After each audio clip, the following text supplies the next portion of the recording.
Hello friends, welcome to digital education. આજે આપણે ધોરણ 7 વિષય ગણિત અને તેનું ચેપ્ટર નંબર 2 અપૂર્ણાંક અને દશાંશ સંખ્યાઓ, જેની અંદર સ્વાધ્યાય 2.2 આજે આપણે ગણીશું. ઓકે, તો જોઈએ તેની અંદર પ્રશ્ન નંબર 1. પ્રશ્ન નંબર 1ની અંદર પેટા પ્રશ્ન 1 અને 2 એવી રીતે બે અલગ અલગ પ્રશ્નો આપેલા છે. જેની અંદર પહેલા પ્રશ્નમાં શું કહ્યું છે કે દરેકનો 1/4 ભાગ શોધો. એટલે આપણને એ, બી અને સી આવી રીતે 3 અપૂર્ણાંકો આપેલા છે. એના આપણે શું કરીશું, 1/4 ભાગ શોધવાના થશે. આપણે આગળ તમે ઉદાહરણમાં શીખ્યા હશો કે આ સંખ્યા અપૂર્ણાંક આપેલી છે, એનો 1/4 ભાગ શોધવો એટલે કે બે સંખ્યાનો શું કરીશું, આપણે ગુણાકાર. તો કરીએ 1/4 ગુણ્યા આપણને કેટલા વડે ભાગ કરવાનો છે, 1/4નો. તો હવે આપણે શું કરીશું કે જ્યારે બે અપૂર્ણાંક વચ્ચે ગુણાકારની નિશાની હોય ત્યારે આપણે અંશનો ગુણાકાર અને છેદનો પણ ગુણાકાર કરી શકીએ. પરંતુ જ્યાં વચ્ચે પ્લસ એટલે કે સરવાળો થતો હોય તો આપણે એવી રીતે કરી શકીએ નહીં. જો છેદ સરખા હોય તો કરી શકીએ. તો આપણે અહીંયા ગુણાકાર છે તો આપણે ગુણાકાર કરીશું. 1 ગુણ્યા 1 એટલે 1, 4 ગુણ્યા 4 એટલે કેટલા થશે, 16. તો આપણે શું આને શું કહેવાય કે 1/4 ભાગનો આપણે 1/4 ભાગ વળી શોધીએ તો આપણને જવાબમાં મળશે 1/100. આ આપણો જવાબ થશે. ઓકે, ત્યારબાદ 3/5 એનો આપણે 1/4 ભાગ શોધીએ તો ગુણ્યા 1/4, 1/4.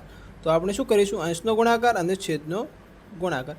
અંશનો ગુણાકાર કરીએ 3 ગુણ્યા 1 એટલે 3 એકા 3, 5 ગુણ્યા 4, 5 ચોક 20. તો આપણે જવાબ શું મળ્યો, 3/20. ત્યારબાદ લાસ્ટ સી નંબરનો 4/3 એનો આપણે શું કરીશું, 1/4 ભાગ શોધીએ. તો હવે આપણે એને શું કરીશું, ગુણીશું 1/4. તો બરાબર આપણે અંશનો ગુણાકાર અને છેદનો ગુણાકાર કરીએ. 4 એકા 4, 3 ચોક કેટલા થશે, તો કે 12. તો આ આપણો સી નંબરના પ્રશ્નનો જવાબ 4/12.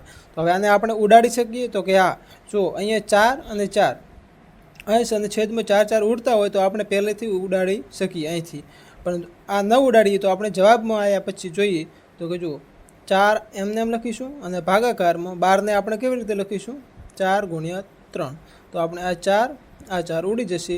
અહીંયા કશું ન હોય તો શું વધે, 1 અને ભાગ્યા 3. જો અહીંથી આપણે પહેલેથી ઉડાડી દઈએ 4 ગુણ્યા 4 તો પણ ઉડી જશે, તો પણ 1 વધશે અંશમાં અને છેદમાં 3 વધશે. તો આપણો ફાઇનલ જવાબ થશે 1/3. આવી રીતના કહું હું તમને બીજી રીતે શીખવાડી દઉં. જો 4/3 ગુણ્યા 1/4, આ 4 ઉડી જશે તો બરાબરમાં અંશમાં 1 વધશે અને ભાગાકારમાં અહીં પણ છેદમાં વધશે 3. ઓકે, આ પણ જવાબ સાચો અને આ પણ સાચો. ઓકે, ત્યારબાદ હવે પ્રશ્ન નંબર 2, પેટા પ્રશ્ન 1 પતી ગયો. હવે પેટા પ્રશ્ન નંબર 2, દરેકનો 1/7 ભાગ શોધો. તો સેમ ટુ સેમ આપણે શું કરીશું, ગુણાકાર. 2/9 એનો ગુણાકાર 1/7 સાથે કરીશું. કરીએ ગુણાકાર 1/7 બરાબર અંશનો ગુણાકાર 2 ગુણ્યા 1 એટલે 2, 9 × 7 = 63. તો આપણો જવાબ થશે. ઓકે, ત્યારબાદ 6/5 એનો ગુણાકાર 1/7 વડે કરીશું. તો હવે આપણે જોઈએ 6 ગુણ્યા 1 એટલે 6 ભાગ્યા 7 પંચા કેટલા થશે, 35. તો આ આપણો જવાબ થશે. ત્યારબાદ લાસ્ટ સી નંબરમાં 3/10 એનો આપણે ગુણાકાર કરીશું 1/7 વડે બરાબર. હવે આપણે 3 ગુણ્યા 1 એટલે 3 એકા 3 અને 10 × 7 = 70. આ આપણો જવાબ થશે. ઓકે ફ્રેન્ડ્સ, ત્યારબાદ આપણે જોઈએ પ્રશ્ન નંબર 2, ગુણાકાર કરો અને અતિ સંક્ષિપ્ત સ્વરૂપમાં લખો. આપણને અલગ અલગ અપૂર્ણાંક અને તેના ગુણાકાર આપેલા છે કે જેનો આપણે ગુણાકાર કરી અને તેને અતિ સંક્ષિપ્ત સ્વરૂપ એટલે કે મિશ્ર અપૂર્ણાંકમાં ફેરવીશું. ઓકે, અહીંયા આપણને ગુણાકારમાં પણ મિશ્ર અપૂર્ણાંક આપેલા છે કે જેને આપણે અપૂર્ણાંકમાં ફેરવી અને ત્યારબાદ તેનો ગુણાકાર કરીશું. તો જોઈએ પહેલા નંબરનો પ્રશ્ન, 2/3 ગુણ્યા 2 અને પછી 2/3 એટલે એનો આપણે શું કરીશું, સાદા અપૂર્ણાંકમાં પહેલાં ફેરવીશું. કેવી રીતે, તો કે જુઓ આપણે પહેલાં 2/3 એમને એમ લખીશું, 2/3 ગુણ્યા, હવે આને આપણે સાદા અપૂર્ણાંકમાં કેવી રીતે ફેરવીએ તો કે જુઓ 3નો 2 વડે ગુણાકાર, 3 દુ 6 એની અંદર જે ઉપર અંશમાં છે એને આપણે એની અંદર ઉમેરી દઈશું એટલે કે 3 દુ 6 વત્તા 2 કેટલા થશે 8 ભાગ્યા 3 હતા એ છેદમાં એમને એમ લખીશું. ઓકે, તો હવે આપણે મિશ્ર અપૂર્ણાંકને સાદા અપૂર્ણાંકમાં ફેરવ્યા તો કેટલા મળ્યા 8 ભાગ્યા 3. ઓકે, તો હવે આપણે આનો અંશનો ગુણાકાર અને છેદનો ગુણાકાર કરીશું. તો જુઓ 2 ગુણ્યા 8 કેટલા થશે 8 દુ 16 ભાગ્યા 3 ગુણ્યા 3 કેટલા થશે 9. તો આ આપણો જવાબ થશે. પરંતુ આપણે શું કહ્યું છે તો કે અતિ સંક્ષિપ્ત સ્વરૂપમાં ફેરવું એટલે કે પાછું આવી રીતે મિશ્ર અપૂર્ણાંકમાં ફેરવીશું. એ કેવી રીતે ફેરવાય તો કે જુઓ આપણે બરાબર કર્યા, ત્યારબાદ આવી રીતે લખી અને 9 છેદમાં પહેલેથી લખી દો. ત્યારબાદ 9નો ઘડિયો બોલો, 9 એકા 9 અને 9 દુ 18 એ ઉપરની સંખ્યાથી વધી જાય એટલે કે 16થી વધી જાય એટલે આપણે અહીંયા લખીશું 1 9 એકા 9. ત્યારબાદ આપણે છેદમાં જે સંખ્યા વધે એને આપણે અંશમાં ઉપર લખીશું. તો કેટલા વધશે જુઓ 9 એકા 9 અને ઉપર વધશે કેટલા છેદમાં શેષમાં કેટલા વધશે 7. આ તમને ન સમજાય તો જુઓ અહીંયા હું તમને સમજાવી દઉં. અહીંયા આપણે લખ્યા 16 ભાગ્યા 9 તો 16 એકા 16 9 એકા 9 16માંથી 9 બાદ કરશો એટલે કેટલા વધે 7. આને આપણે કહીશું શેષ, આને શું કહીશું ભાગફળ. તો હવે આપણે શું કરીએ કે 9 જે ભાગાકારમાં છે તો એ એમને એમ લખીશું. ત્યારબાદ શેષ વધી એને આપણે અંશમાં લખીશું અને 1 એ ભાગફળ છે એને આપણે આગળ લખીશું. અને આપણે પાછા આવી રીતે ફેરવશું તો આપણને પાછો એ અપૂર્ણાંક મળી જશે. કેવી રીતે 9 એકા 9 વત્તા 7 એટલે 16 ભાગ્યા 9 મળી ગયું. આને આપણે શું કહેવાય તો કે અતિ સંક્ષિપ્ત સ્વરૂપ અથવા તો મિશ્ર અપૂર્ણાંક. ઓકે, તો હવે બીજા આપણે ગણીએ 2 ભાગ્યા 7 ગુણ્યા 7 ભાગ્યા 9. જુઓ અહીંયા આપણે કોઈ બી અંશ અને છેદ ઉડતા હોય તો ઉડાડી દઈએ એટલે કે બંને સંખ્યા વડે ભાગી શકાય એટલે એને આપણે ઉડાડી દઈએ. કેવી રીતે જુઓ 2 ભાગ્યા 7 ગુણ્યા 7 ભાગ્યા 9. અહીંયા 7 આ 7 શું થશે ઉડી જશે એટલે આપણને શું મળે અહીંયા તો કે જો 2 ભાગ્યા 1 કશું ના વધે તો 1 ગુણ્યા 7 ઉડી ગયા એટલે 1 લખીશું અને કશું નહીં એટલે 1 અને ભાગાકારમાં 9.